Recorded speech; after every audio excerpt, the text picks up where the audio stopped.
Halo semuanya, selamat datang di video terbaru saya. Terima kasih buat teman-teman yang sudah klik video ini. Mohon di-subscribe, mohon di-like agar saya semakin semangat mengembangkan channel ini. Saya doakan teman-teman semua dalam keadaan sehat walafiat dan dilancarkan pekerjaan serta usahanya.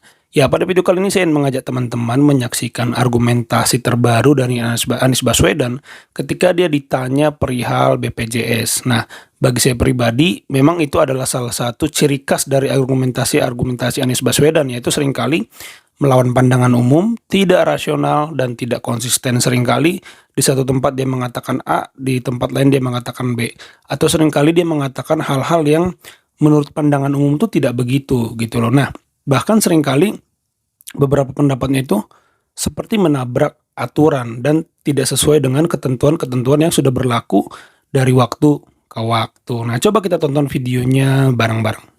Yang saya tanyakan gini Pak, bagaimana Bapak tentang BPJS Pak? Karena apakah BPJS ini akan dikurangi ataukah akan dinaikkan dan bagaimana manfaatnya untuk masyarakat luas Pak? Terima kasih banyak Pak. Pertama saya urutkan aja ya, BPJS. Ini salah satu reform bidang kesehatan yang kita ingin perbaiki Pak. Jadi jangan hanya fokus pada ujungnya, kuratifnya, tapi justru promotif preventifnya itu harus hidup.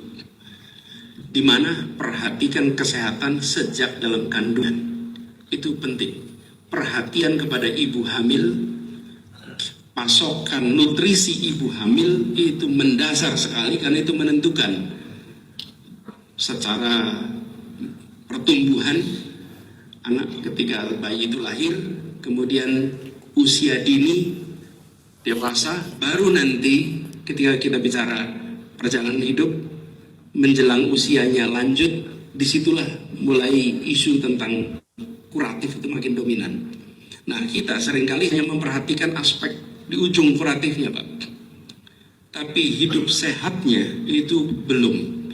Apa sih harus dikerjakan, Pak? Memasukkan unsur kesra, khususnya kesehatan, di dalam KPI para kepala daerah di seluruh Indonesia.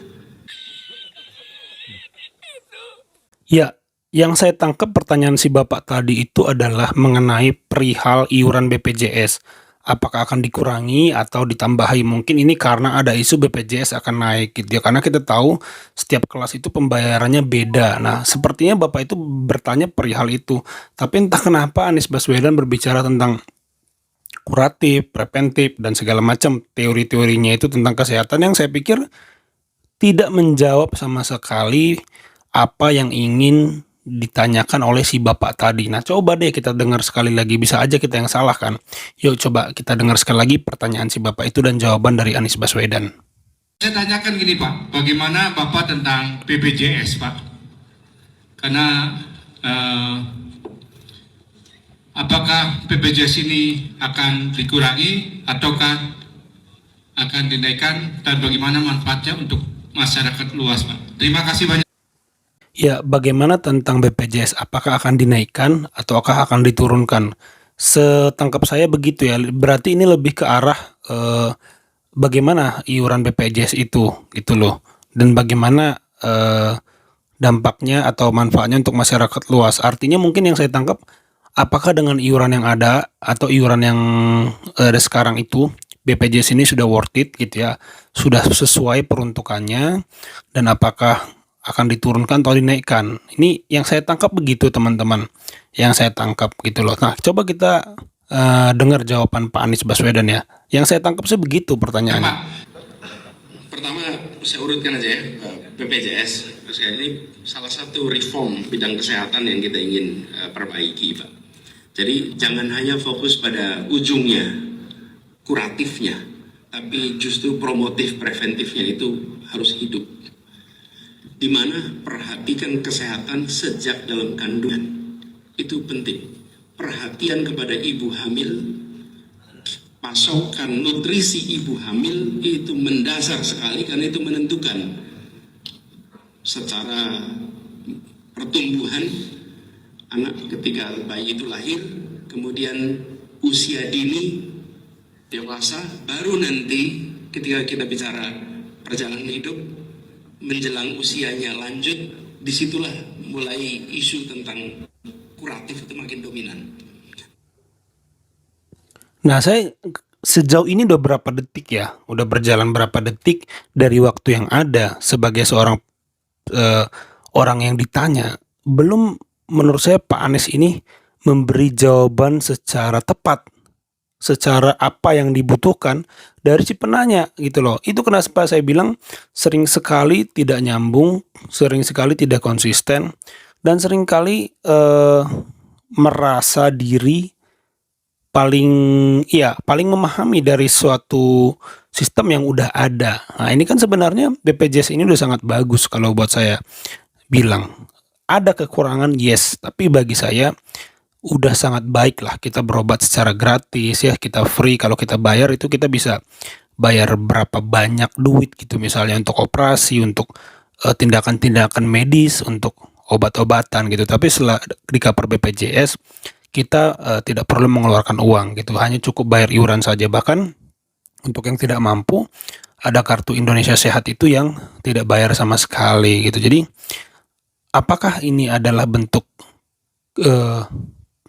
ketidakmampuan Pak Anies Baswedan mencari kekurangan dari sistem yang ada, ataukah dia memang tidak tahu arah pertanyaan si penanya? Saya sendiri pun sebenarnya tidak memahami kenapa Pak Anies jawabannya terlalu melebar kemana-mana gitu loh. Coba kita dengarkan ya. Nah, kita seringkali hanya memperhatikan aspek di ujung kuratifnya, Pak. Tapi hidup sehatnya itu belum. Apa sih harus dikerjakan, Pak? Memasukkan unsur kesra, khususnya kesehatan, di dalam KPI para kepala daerah di seluruh Indonesia.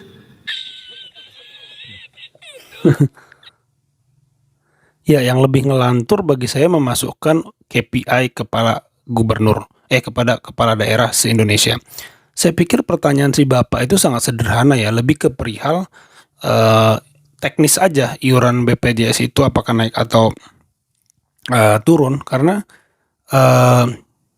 ya itulah yang menyangkut dengan hajat hidup orang banyak gitu loh. Tidak perlu sampai kuratif ya, terus apalagi preventif, apalagi itu istilah-istilah kesehatan bayi dalam kandungan. Itu kan tidaklah sebuah jawaban yang harusnya kita terima ya sebagai penanya gitu. Kita kan hanya ingin tahu bagaimana contoh PSI, mereka akan menggratiskan BPJS kalau menang, mereka akan perjuangkan undang-undangnya. Kelak BPJS itu dananya akan diambil dari pajak transaksi. Nah, ini kan lebih menjawab ya, lebih menjawab secara teknis tentang iuran BPJS ini. Nah, tidak perlu dijelaskan secara teori kuratif apa sejak bayi dalam kandungan gitu, yang menurut saya malah tidak nyambung sih gitu ya, gitu loh. Nah, saya mau pastikan nih, saya akan coba pastikan sekali lagi pertanyaannya, benar nggak yang saya tangkap dari pertanyaan si Bapak itu. Yuk coba kita simak. Yang saya tanyakan gini Pak, bagaimana Bapak tentang BPJS Pak? Karena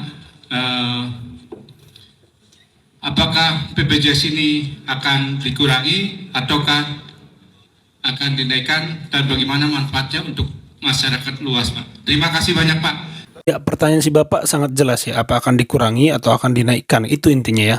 Kalau saya jadi Anies, saya malah akan perjelas, maksud Bapak iurannya ya. Nah, kalau saya jadi Anies, saya nggak akan langsung sok tahu, karena pertanyaannya pun mungkin kurang tertata baik, misalnya ya kalau kita sebagai penanya dapat pertanyaan yang kita rasa kurang jelas, kita minta diperjelas pertanyaannya, tidak langsung menjawab dengan bicara A sampai Z yang sama sekali tidak menyentuh pertanyaan tersebut. Ya, ini memang ciri khas Pak Anies Baswedan yang sudah sering kali kita bisa lihat videonya tersebar di media sosial, yaitu ya tidak rasional, tidak konsisten, dan melawan pandangan umum tadi. Itu 3 indikator yang saya suka atau saya berikan ciri khas kepada argumentasi Anies Baswedan. Itu aja teman-teman video kali ini. Terima kasih yang sudah menyimak sampai selesai. Semoga videonya bisa dinikmati. Sampai jumpa di video saya selanjutnya.